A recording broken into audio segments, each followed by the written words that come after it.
and welcome to this interview with Brigadier Kripalu, who happens to be my beloved grandfather. Today is June 14th, 2015, and I have the pleasure of asking my grandfather some questions about his life. He may seem, just sitting here, like an ordinary man, but he is no ordinary man. He has been through many trials and tribulations to get to the place to where he is today, and I'm so honored to be able to call him my grandfather. Before we get into some questions that many of our relatives and friends have prepared, I would like to just say a few words. My grandfather is not just a grandfather. He is one of my very, very close friends. He's an inspiration to me in everything that he does. He, at the age of 86, started running half marathons and has been doing them consecutively for the past 4 years. He always is so excited to exercise, to be a part of all of our lives, and he's just so willing to change, to be with everyone, to make everybody else happy, and at the same time is able to maintain a positive attitude despite whatever circumstances that he has been through. I remember when I was just 4 years old, I had to move to India to live with my grandfather and my grandmother because my grandma was my mom was studying for her boards to become a physician in the United States. So I lived with them for a year and a half. And during that year and a half, I had the year and a half of my life. I slept right in between my grandfather and my grandmother, always hugging them, staying up till the late hours of the night, doing whatever I wanted, and they were always there. Any food that I wanted to eat, they were always willing to prepare it for me. And every single day, he would come and pick me up from school. And he'd always have a piece of candy in his pocket. And I would reach in, take the piece of candy, and eat it. But one day, he forgot that piece of candy. And all havoc broke loose, chaos, whatever the word is. And I started screaming right in the middle of all of my peers. I was so upset. And he said, "I'll take you to the candy shop. I'll get you whatever candy you want. I'll do whatever you want." But I just wasn't having it that day. So he took me to the candy shop, bought me as much candy as I wanted, and my spoiled self was satisfied. But that's just one example of the many times that he's been there for me and just shows his benevolent spirit. He's an amazing human being, and I feel so honored to be able to ask him these questions today.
Okay, so now I have the honor of asking Brigadier Kripalu, my beloved grandfather, some questions that will be able to capture his essence, his life lessons, and pearls of wisdom. So here we go. So, what are some of the lessons for you and us from the times when there was very little of everything, when there was a lot of poverty? What are some lessons that you've learned and that you can teach us as well? Anyway, first of all, I have to, my dearest worship, my granddaughter, my loving granddaughter. I have to thank members of my family, my sons, daughters-in-law, granddaughters, grandsons, my very close relations, my very dear friends, for thinking of me in the way they have thought of me and taking pains to send questions to be answered by me, as though I'm a very special person. I do not know what to say about that, but except to say that I'm gratified to know that people think of me as some person who's good. So, but anyway, coming to my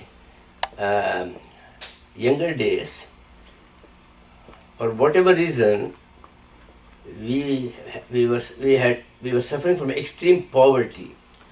Whatever is the reason, father losing in his business, whatever it is. When we were young, me, my brothers, my mom, my dad was not there because he is working elsewhere to earn some money for our living. And during that period, we faced a lot of problems, but we faced those problems absolutely with a smile. I can tell you some instances. I remember one incident where we had no provisions like groceries, nothing at home. And my mom had nothing to cook for us, and we were young children. And I must have been 10 or 12 years old. I went to the grocery shop and I said, I want to get all these things for the home. He yelled at me and shouted at me and said, "You get out. Last month's bill you have not cleared. I am not going to give you." So I pleaded with him. I said, kindly do that. My mom and we brothers and my sisters, we are all will go without food. He said, "You do go to hell." That's the word he used in our language. Then I came home crying, and my poor mother, who was a personification of virtue and goodness, she said, "Don't worry, I'll come with you." She came to the shop with me and she pleaded the trader. He was hesitating and hesitating and hesitating. Ultimately, he agreed to give some grocery items to us on the condition that we clear the previous month's bill in the next 2 or 3, 4 days. That was one incident I distinctly remember. Another one is, with all that my mom wanted to see we were not interrupted in our school studies. And every month we had to pay fees at a particular day. And my father was getting salary which was not on a specified day. Sometimes, some months he would not get salary, some months he gets salary for in a month or 2 months at a time. But here the fees had to be paid on a particular day.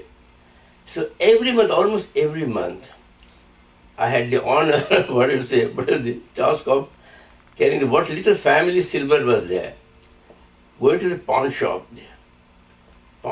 the trader. Every month she will see the same silver items, she will weigh the same items, she will calculate the same amount of money, she will deduct interest and then give me the balance. And I used to carry them, bring them home. I used to carry silver in my own hand. That is another incident. One more incident was, my father had taken some money. In today's terms, it is like $1.50 in today's American medicine.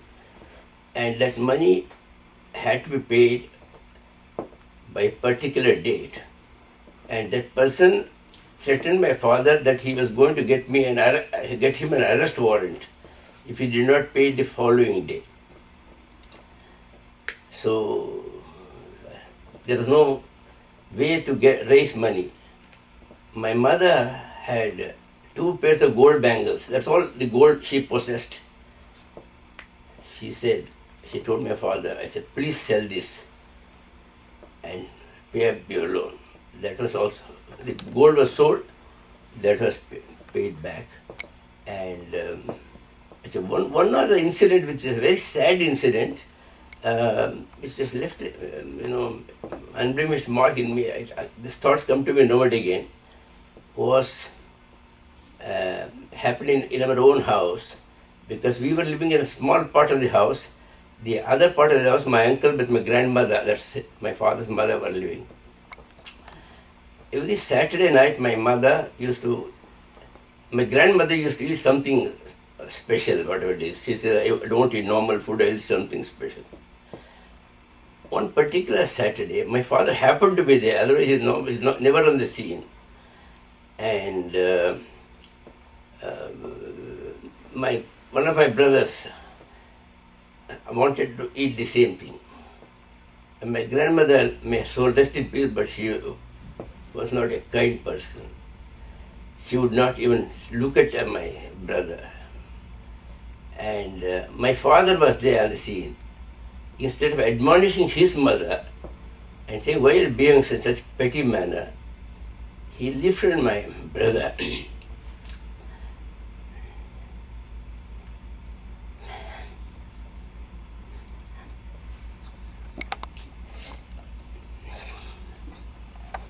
with his left hand and kicked him. Anyway, such incidents, many such incidents, not about my father misbehaving or eating or whatever, poverty that happened. It's not that my father did not love my brother, but it's extreme poverty. And he did not have the courage to face his mother, because when you are suffering poverty, everybody looks down upon you.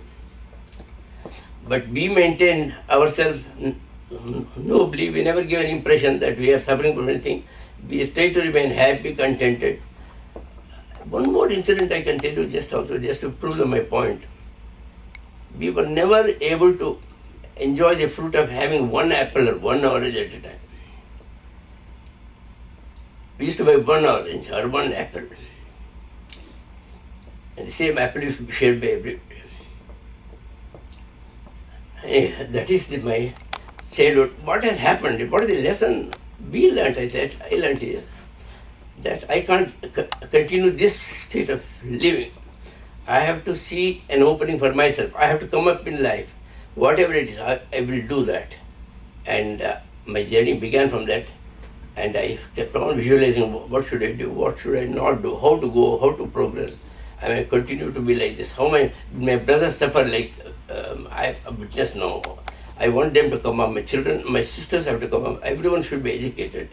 So that's how my mission started, and things turned out to be wonderful, wonderful, wonderful. Anyway, that's for the present. Next question, please.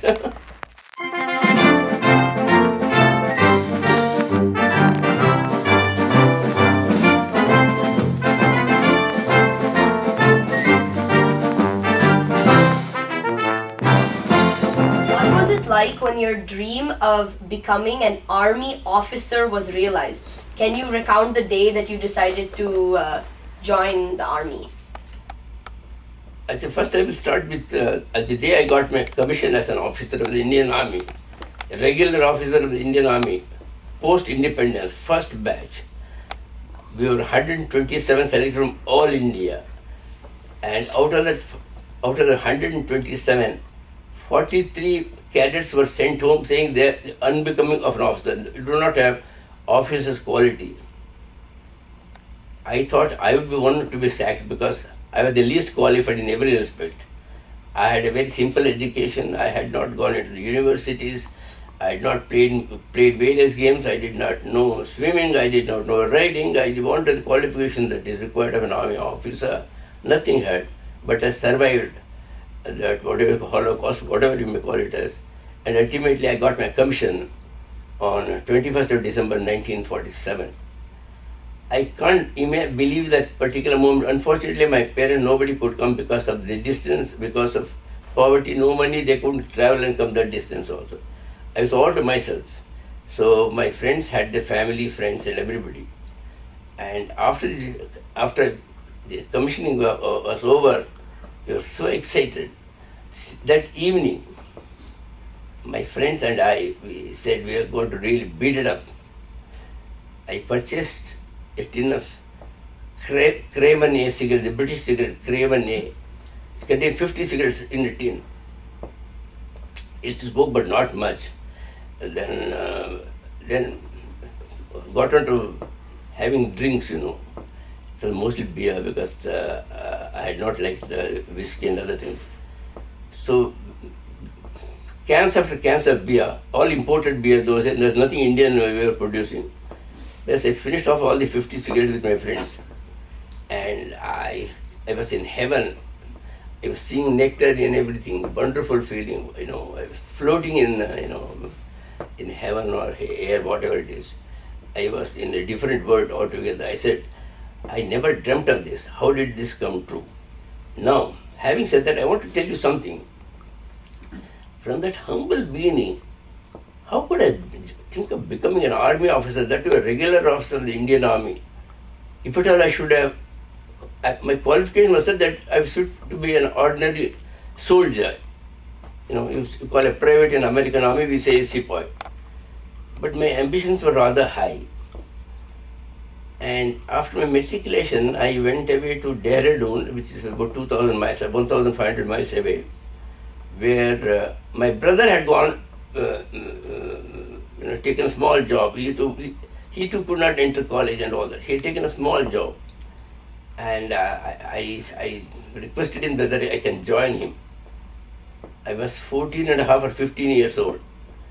To reach that place, I had to go by bus from my place to one of the cities. From there to another city, change the train. From there to Delhi, another 1,400 miles. From there, another 250 miles. The journey took 2 days to reach, and I reached there. And no job, nothing. My brother was getting a small sum of salary. It was not right on my part to, give him added trouble. So we looked out for a job. I got a job, clerical job, just clerk. But the qualification for that was you should know typing. He said, you know typing? I said, no. Then I can't give you the job. I said, please give me the job. I'll learn typing in the next 5 days, 10 days, 15, 20 days. He said, you're going to learn? So yes, I said, yes. He gave me the job. I joined a typing school. Those are we had no money also, and the cost of tuition was also very minimal.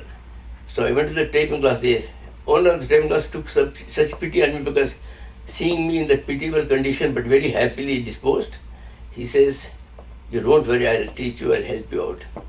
He brought me to such a proficiency that I could type at 45 words per minute. That was the speed I acquired, when I went back to my employer, I said, listen, I can type, I will take over, I can do a typing job for you. He was so overwhelmed.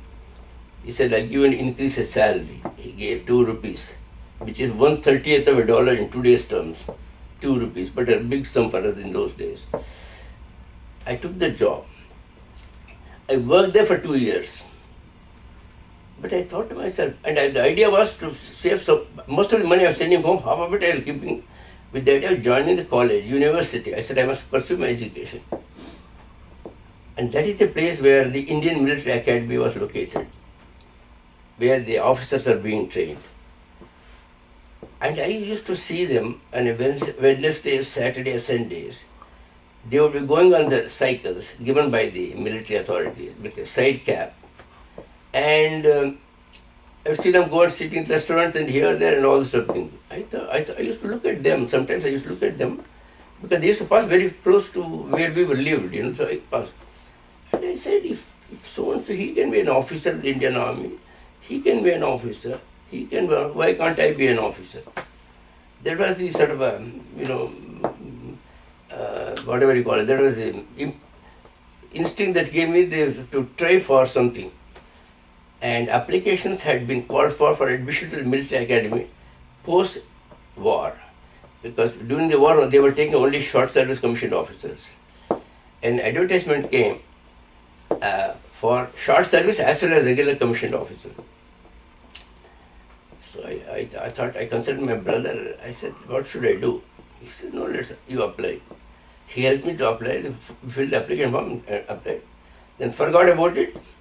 After 2 months, I got a letter to say that I must report to the Services Selection Board at Jamshedpur near Calcutta, which is another 1,500 miles away. So I thought, at least I have got a chance to go see Calcutta and see the Hubli Bridge, was supposed to be one of the wonders those days. And they said, I'll go to Jamshedpur, which is the steel city, the Tatas had established city. I said, I was happy at least, because I knew I am not the material for the army to become an officer. Though in my mind I said I can. So I went to Service Selection Board, spent 3 days in Service Selection Board. They test you for leadership qualities, physical abilities, psychiatry test. They ask you all sorts of questions, awkward questions, everything. And of course I was exposed to the Western way of living, fork, spoon, knives, having, eating everything, which I had not known at all. I learned everything, and that is it.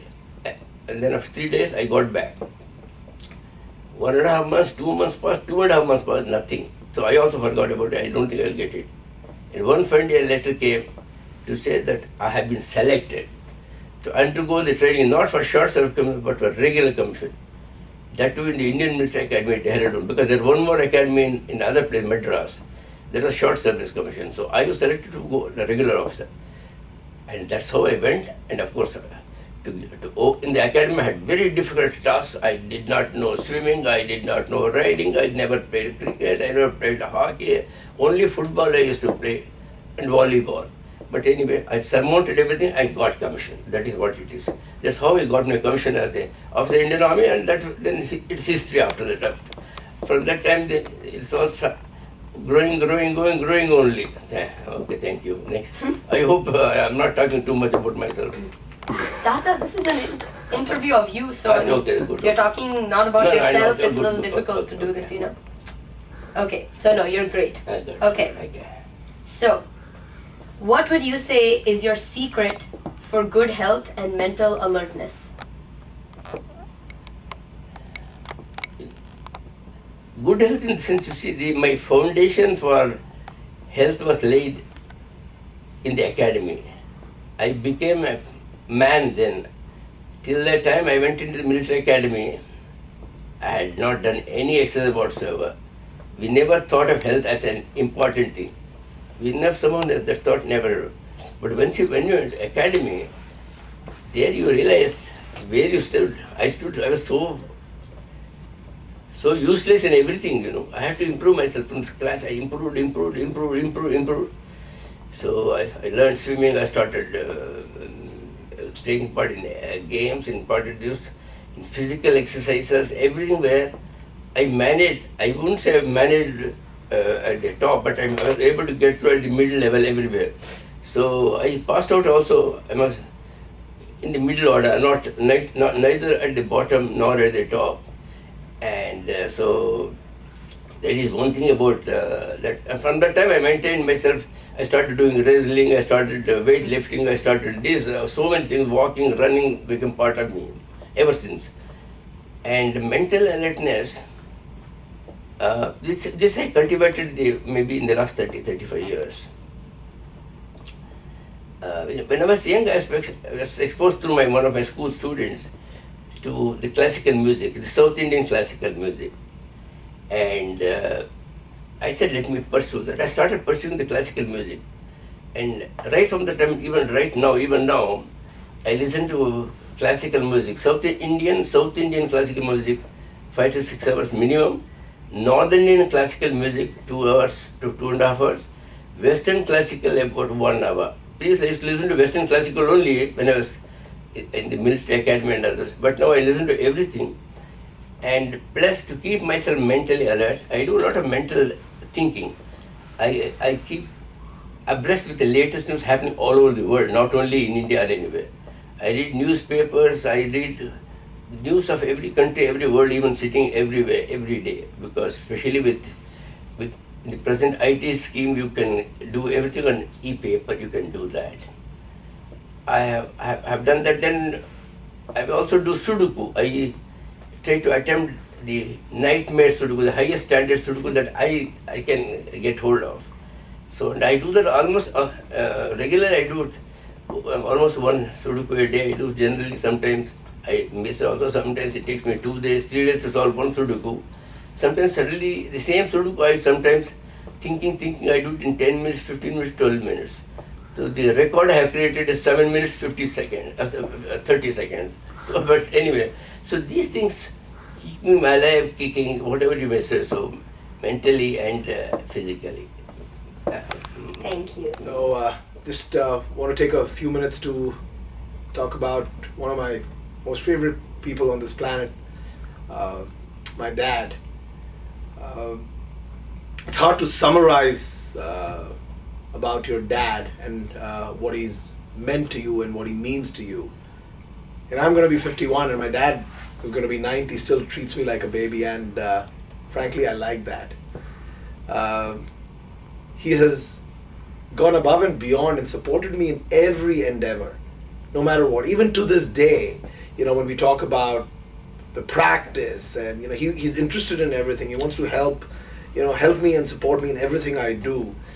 We feed off each other.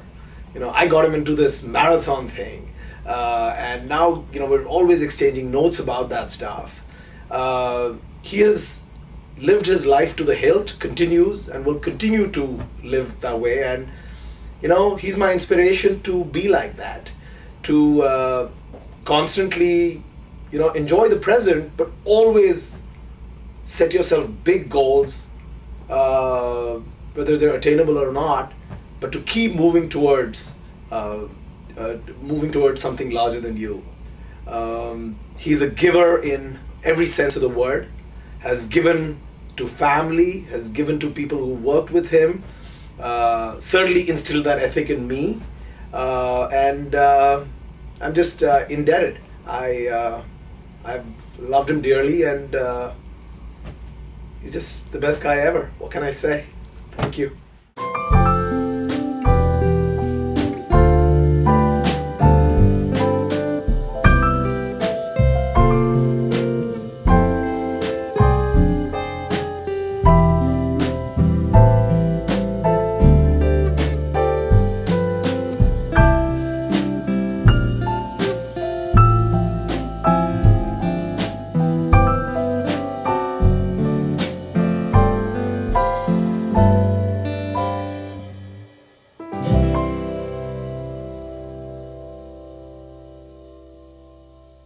So, what gives you the ability to adapt and not complain in regards to comfort, food, lifestyle? Why do you never complain about these things? Again, I have to go back to my younger days. We have gone through such hardships, such difficult times. There we never, showed a long face. We never complained. We never fought with the mother. We never fought with the father. I said, what is this? What is it? Never, never. Because we thought of our parents that they are doing whatever they could do with the best under the circumstances. So we did not, at least I continue about myself. I was always so fond of them, and I just said, they are doing so much for us. They are keeping us going. So I said, we had to be happy and contented. And that trait, if I may so I think, has gone, and so right even now, what makes me happy, what keeps me happy is that I'm a contented person. I don't have any expectations. I don't expect anything in terms of material things, in terms of rupee, in terms of dollars, pen. I don't expect even love to come to me from even my own children. I feel I have to earn the love from my children to get it. It won't come for a song. If you do not behave properly, I don't think you will earn the love and affection of your own children also. And of course, I had a wonderful wife also. She also moderated me, made me calm and cooler person than what I was. So I have evolved. I have been evolving and evolving myself even now. It's this continuing journey. Okay, thank you. Okay, so why do you have the determination to learn how to swim, to do marathons, and to pick up on the new technology, these iPads? You have 2 Facebooks, Twitter, Instagram. See, the first and foremost thing is, nothing would have been possible if I did not have good health and good, mental thinking. I'm fortunate in my family. We have 7 brothers, sisters. Barring me, everyone was unwell. My elder brother died at the age of 70. My 2 younger brothers died very early. My elder sister died also. My another sister died. We are only 2. My youngest sister is alive. She's 13 years younger, but she's got diabetes and whatever it is, lady. And the only one I do not know, I'm so fortunate. God's blessing, parents' blessing, friends' blessing, anybody's blessing, that my physical condition has never deteriorated. I'm always feeling myself strong, and of course I put in my own effort to maintain my health. So that is what kept me going. If health is not good, you cannot do anything good. So it's mainly because once health is good, then you say, what shall I do tomorrow? What should I do? And I want to tell you also, I've been getting a lot of motivation, especially when I come and spend my time in the United States in terms of achieving physical goals. So all of you here, Vinny, Chetana, Varsha, Meera, all of them, they're all great sports people. They all run marathons, everything they do. So I also sitting in their company, staying in their company for months and months together. So I also had the motivation, and with the gift of good health, I was able to pursue that. And from the age of 87, I started doing these marathons, as you said, very kindly. I was able to do that. And I knew swimming, but I did not know backstroke. I said, at the age of 88, I said, I must learn backstroke.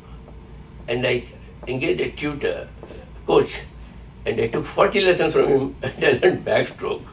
And now my aim is to improve my backstroke, improve my swimming, and also my aim is to keep doing marathons. I'm in my 90th year, so my ambition is to do again half a marathon, if not a full marathon, for my 90th year, to celebrate my 90th year. That is my way of celebrating an occasion. Yeah, thank you. I think that you are the one who inspires us. When you are walking, I cannot keep up with you because you walk so fast. So you say it's because of all of us, but I think you already have that motivation yourself, which is wonderful. It's awesome. Okay, so how are you able to get along with, people of all different ages but blend in so well? If you just come and talk to people who are 20 versus 30 versus 80, you're still able to, maintain the same demeanor and not feel out of place. How are you able to do that? I value my happiness, my peace all the time. Keeping that in mind when I'm in the company of old people, when I say I shouldn't say old people because I'm old, even when I was much little younger, say 10, 15, 20 years ago, I met elderly people. I always went out of the way to praise them. I used to go out of the way to tell them, you are this, you are that, you got wonderful this thing, you are wonderful children, everything. So that way it used to make me happy, and that they used to feel, oh, you are a great guy, you are praising me. You know what I'm saying? Then people, and as a matter of fact, I have many friends who are in their lower 30s. I learned from them and learned from you, my grandchildren also, the techniques of the handling a laptop and an iPad and an iPhone, everything. So that blessing is also there. But then I have people who give me all the advice about music. Sitting in America, sitting in Wilmington, all the concerts that take place in India, especially in South India, any concert that takes place, full concert, they are so kind. They send it to me. Every day I get the same concert comes to me, and it's in my Dropbox. So I have to just open the Dropbox and listen to the concert. I mean, these are techniques, I could not have learned myself because I never got college education or any technical institute. But somehow I'm very, very lucky to do this. But one more thing I want to just tell you about my education. See, my wife was a very highly educated lady, as you know, Patti. She had done a master's in economics, one of the prestigious universities in India. And of course she married me. Then after she married me, she wanted to ask me, she says, you have not gone to college? I said, no, you never asked me, I never told you. So he said, you don't have a college degree? I said, no. He said, but you should have. I said, why should I have it? I don't need it. My promotion in the defense does not depend on qualification now. I got an entry. But she's so persuasive, so nice, so wonderful. As a full colonel, when I was around 44 years or 43 years, I took a correspondence course and appeared for intermediate examination. In India you have to do a matriculation it's like class 11 or 12 here, then 2 years intermediate, then 2 years graduation, or 3 years honors course. Anyway, I did that, took that. And as a brigadier, I took again correspondence course for my BA in with economics as my main subject, history, logic, and economics in English. And I think I studied, I'm not boasting about myself, bragging, but I think I studied just 2 weeks or 3 weeks. And because of my experience, I had read a lot of things earlier also, and good training that I had got in the military academy and various subjects, and the various courses that I had gone throughout my army service. So I was able to graduate in BA in first division. So, and when I was posted in England pursuing that, while I was in the diplomatic service, I could, instead of attending various evening parties, great evenings, I used to go to the college. For 3 years I went to the college. I got a postgraduate diploma in management studies, So I then became a member of the British Institute of Management also. So I told my wife, are you satisfied? No, she says, okay. So anyway, my life journey has always been learning. So that's what I am today. Okay, then. Anything? I hope I answered your question. You did. Don't worry. Otherwise you couldn't ask me. Honestly, we are here to just hear about your life, whatever you have to say. So the question is just a starting point. Wherever you go from there, that's also good. It's all about learning about you. Okay, so speaking of your wife, of Pati, it's been almost 10 years since she passed, and by the looks of it, you're both very close. So how have you been able to stay positive and, embrace and deal with that tragic loss?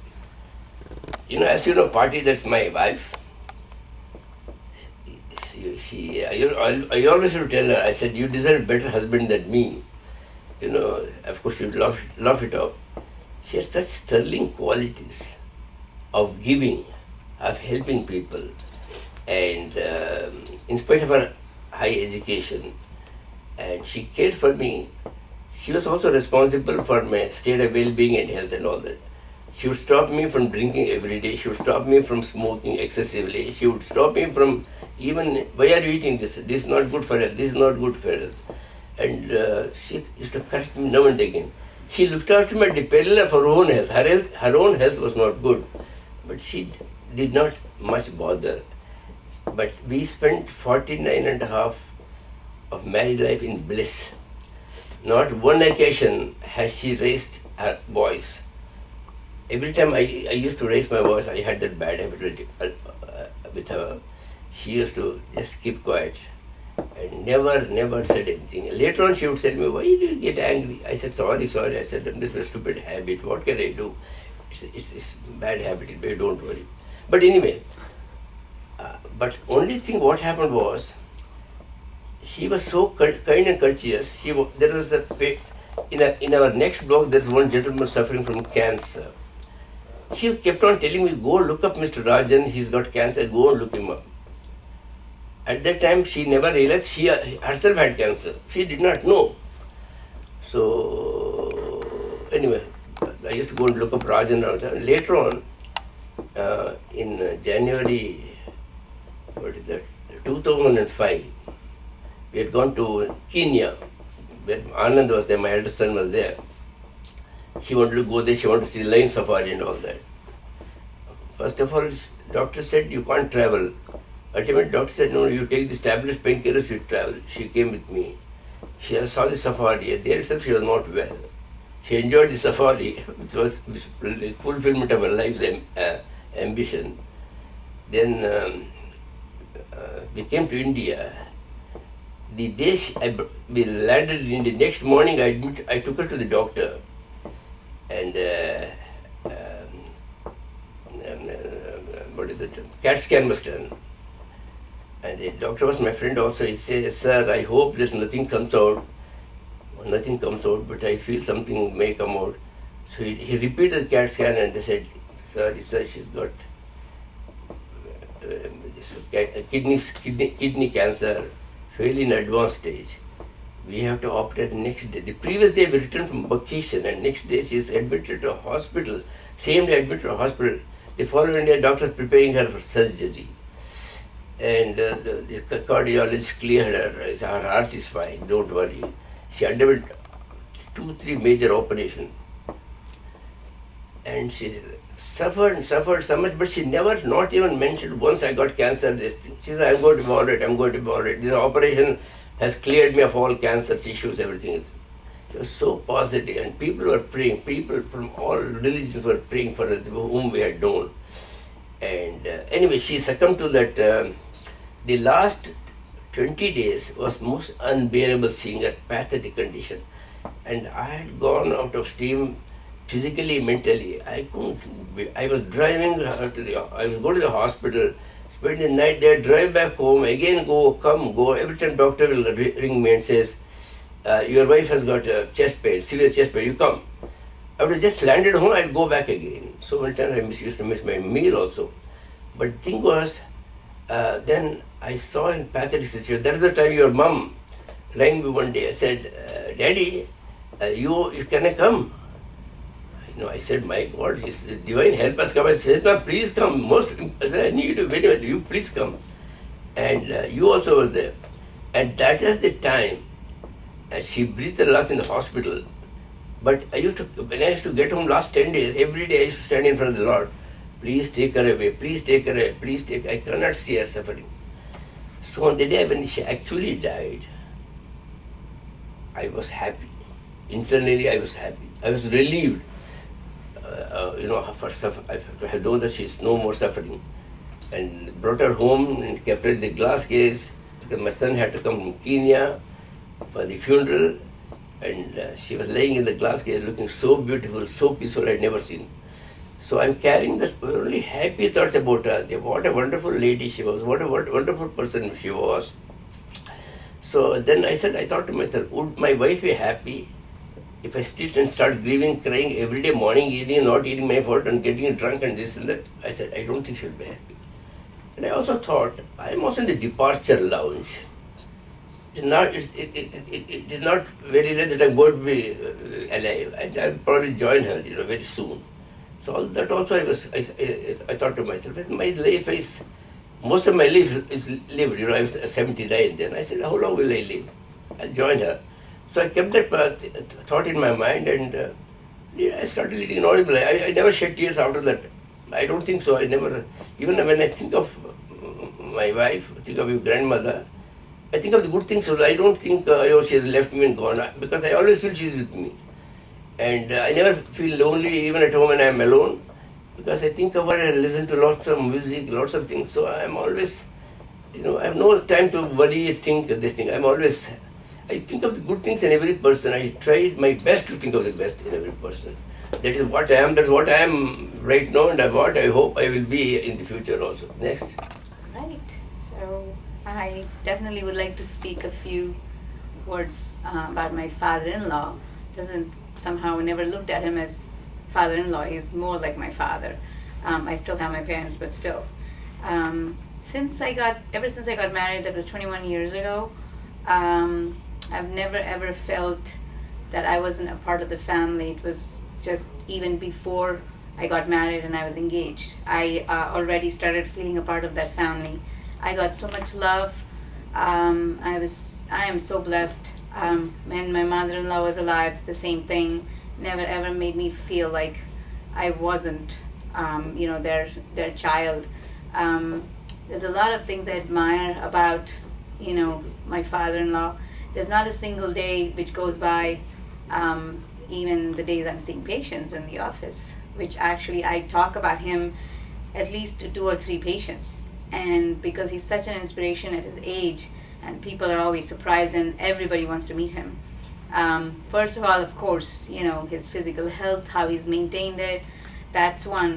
The other thing is mentally, he's sharp, and I think what the lesson I get from that is mainly his thirst for knowledge. If you could go back in time, would you have done anything differently or reacted differently towards your parents, wife, or children? Or do you have any major regrets with any of your relationships? No, I don't think I have any regrets at all, really speaking. I don't think I could have done anything better. I tried to look after my brothers and sisters. I tried to look after my parents. I used to fund them. I used to give everything to them. I never kept anything for myself. I never thought myself, happiness, etc. So I was always doing that. So when I got married, my wife was surprised to see that having been a captain for 7 years, I had only few uniforms, I had no civilian clothes, I had no radio, I had no nothing. She was surprised, but I told her, I said, this is what I have done. She understood. I said, yes, I suppose so. I said, let's start fresh. I said, that's how we started. So I think I feel I have done enough from my point of view that for upliftment of my family members, everybody.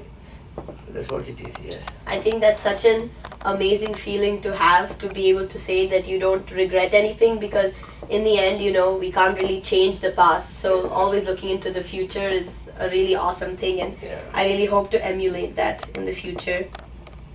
Okay.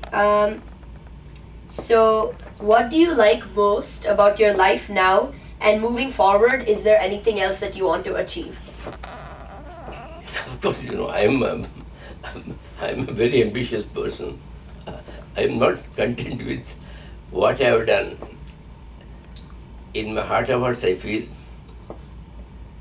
I should do more in terms of even maybe marathon, maybe swimming, maybe reading, maybe improving my knowledge worldwide, and that thing. Anything else? Okay. Let's see. What do you believe makes a good friendship? And who is your best friend in the past, present? What do you think are the qualities of a good friend? See, qualities as a true friend is a friend in need is a friend indeed.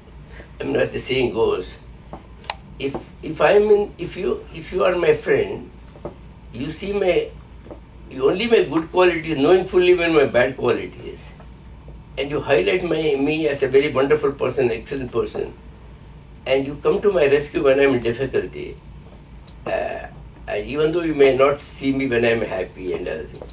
I think that is what friendship is about. Friendship is, you must give and take. I should be equally highlight his good points, not emphasize bad points. So otherwise friendship will not last. Having said that, during my service, in the army service, you move from place to place every 20 months or even more frequently. When you are in a unit, you become very friendly with the brother officers. And when you get posted to another station, you meet a different set of people you come across. And in those days, the telecommunication system was not there at all, really speaking. You could not reach somebody on a telephone. There is no cell phone. There is nothing. So, and it's all postal correspondence and postal delays. So I really could not cultivate long-term friendship with anybody. So this carried on and all. But over the last 20 years, I cultivated friendship with my neighbor. She's Mrs. Naomi Haas. She's a Roman Catholic. She's 73 years now, but right from the last 25 years that we have moved into that apartment, and she also moved into the apartment, she has been my friend, philosopher guy. She's my sister. Now, when I'm in India and I'm staying alone, she's the one who visits me 3 to 4 times. We are staying in the same floor, one corner. Her apartment is the corner. She, her daughter, son-in-law, grandson always care for me, love me, do everything for me. When I'm in America also, they do everything for me there. When I'm not well, she even volunteers to come and sleep with me, stay with me. So that is what it is there. Can I be considered one of your good friends? Would you consider me a friend? I'm saying. You are good friend, you are most loving granddaughter, you are Also, friend, philosopher, you are everything. You, philosophy. as somebody, I learn a lot actually from you youngsters. You people are so virtuous, so good at everything. So, and you know, a lot of things have improved in me looking at you and you granddaughters, my grandchildren. I'm telling you, I'm learning every day from everybody. I look Russell, I learn from him. I see him. Wonderful I see his cameraman vigor. over here. Yeah, no, I see his vigor, I see his energy. And I said, my God, I wish I am like that. I said, at his age, I was not as fit as he is. But I said, now at least let me improve myself, you know, thinking that life is still holds me for greater things to come. That's what my dream is. I hope it will happen, you know. Yeah. I think it will. You're Yeah. already reached there, but the fact that you want to keep going is amazing. Right. It's hard to only say a few words about my grandfather. Obviously, he's so amazing. He's so inspirational. He's so positive in everything that he does, whether it's washing the dishes, feeding the dogs, anything that he does. He's so happy and content, just like doing his Sudoku. Even when I'm at home, sometimes I'll be upstairs in my room, not even like engaging with anyone, and he's so happy just by himself, listening to music, whatever. And that's just like something for me to take away, and just like to be so positive in everything that I do. And he just inspires me in every way. His exercise, it's insane how much he does every day. He's more fit than me. And it's amazing to see him like every day, and he's still growing as a person, and he still sets so many goals, and it's awesome to see that. And I love him so much. If you had a choice for how people remember you and your life, how would you want them to remember you? All I want people to think of me as a good man. He was a good man. He was a kind person. He was a person who was always giving to improve the condition of others. In this context, I will tell you one thing. That, you know, in India, I have a maid and I have a driver. The condition in which I lived when I was in my younger days was worse than the condition in which they are. They are now much better, much better. So I try to, I don't want to use the word I, but here I have to say I try to do what I can for them, to settle them, to make them, you know, useful citizens so they can stand on their own feet after I am gone also. Similarly, I have helped my driver, and I have tried to help wherever I could help. I have not hesitated in giving anything, and another incident I want to just tell you. My youngest brother passed away at the age of 49, all of a sudden. He's a brilliant scientist working in a research establishment, and he died. And he died in office. He went to office in the morning, and then he got down and started a scooter, and he was supposed to go to school to pick up an application form for his daughter for admission into 11th class. And I don't know what happened. Suddenly he died on the scooter with the scooter running. So then my elder brother was not keeping good health. And I was the one staying about nearly 1,500 miles away. So I went there all the way. The body had been, funeral ceremonies were over. But I did whatever last rites I had to do. I got to our custom, we did everything. Then I asked my sister-in-law. My sister-in-law was in her early 40s. The two granddaughters were there. One is 15, one is 10. I asked my sister-in-law, I said, what is your plan? You want to sit here, work here? Because they had offered her a job. But she did not want to take up a subordinate job, having seen her husband as an officer, you know. She did not move into subordinate's quality. So I told her, what is your plan? Would you like to come and stay with us? Or you want to go to your home, when mother's home? So she says, if you are willing, I want to come with you with my kids. And I had not asked my wife even, because I could not communicate. Communication system was awful. I just took them a long journey, reached Bombay. From Bombay I rang her up. I said, you know, I have come here with so my sister-in-law and my two nieces. So, oh, she's good. She didn't say anything. So when I landed there, my wife told the kids, I said, from now on I got four children, 2 daughters and 2 sons. They were the 2 daughters. And they grew up like that, also decade and more, all well settled, well married. They were all become, I think, very rich, millionaires, whatever it is. So I of course thank my wife, because the lady of the house, if she's not willing, you can't bring out, you can't do anything. So we brought this great life to them. So this all a life satisfaction which I know, which makes me feel, gives me happiness, inner happiness. So that's, I suppose that's what it is. Yeah. Okay, so this is our last question. So you always seem so happy and so content. Tasks such as, doing the dishes, doing the laundry, feeding our 2 dogs. You do everything with so much joy, from, being an army officer to all of these jobs. Why do you do it with so much joy? Why do you, enjoy all of these things so much? I love my children. I love my daughters-in-law. I love my grandchildren. I want to spend time with them. I know I've also spent 5 years in England.